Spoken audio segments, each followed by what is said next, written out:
They headed for Rubaga, where they wanted to go. So every king had his own palace, as they changed. Suna had his, but the palace of Mutesa was right where the cathedral is now. And in 90, Mwanga gave that property to Bishop Hirt. So Mapera never went there himself. But he went there, of course, he went there to see the king every time. That is known. And the king died in Kasubi because there was Kaumpuli, the bubonic pest. Then one of his favorite wives died and a son. So then he moved to Kasubi, which is very close now to Nabulagala. So then it was easier to link up with Mutesa and the court. So this place is called Kitebi. There was a man, Amir Seki Kubo, a Muslim, and the house is still there. Perhaps the granddaughter is coming. She's a very exuberant woman, so never mind, we will do the translation if she is there. So he was the chief of the Kabaka, and he had strict order that if he saw those two white people, to put them inside. And that's what he did. But now the legend is, and you better not tell it, but they say no, they were received here by Amir Sikikubu, were very well received, and they were accommodated, etc., etc. Just leave it as they think it is. But from the letters of Ludel and others we know very well, they were put in a very small hut with guards.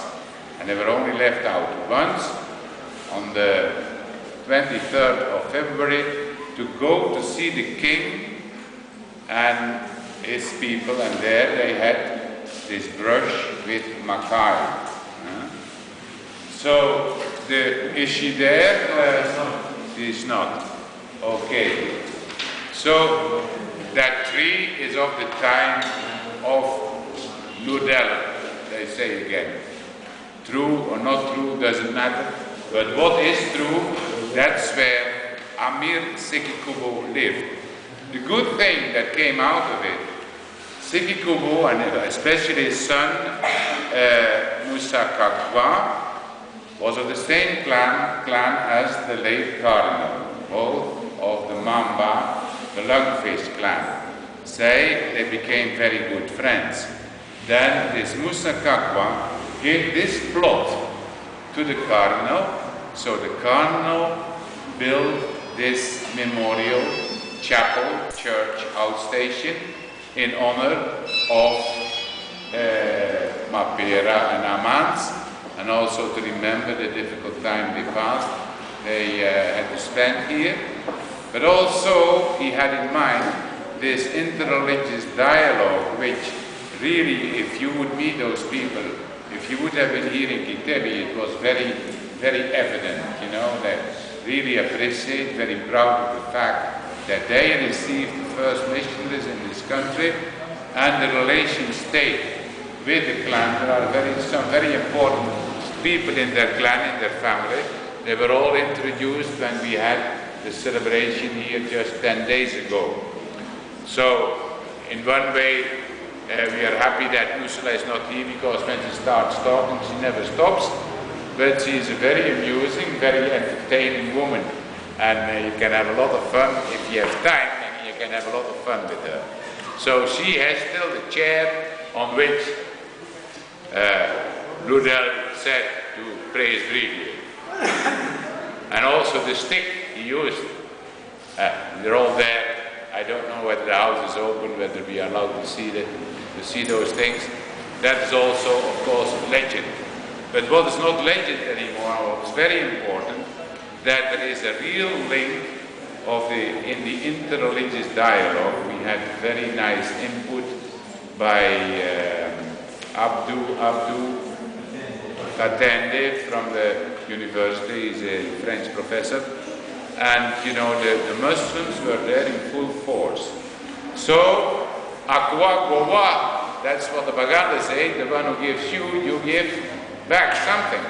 So then, they built, you see, the late cardinal bought a plot so that this family could build their private mosque, but it is a private mosque.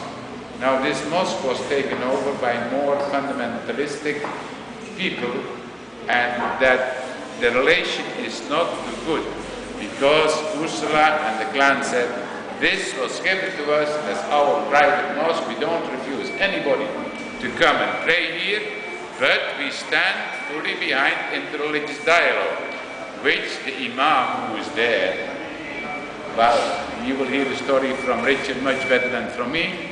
I don't want to go into details.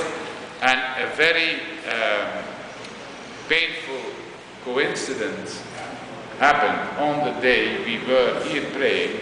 The wife of the imam died in childbirth, with possible explanations, because they really want that mosque to be their family thing and not something else.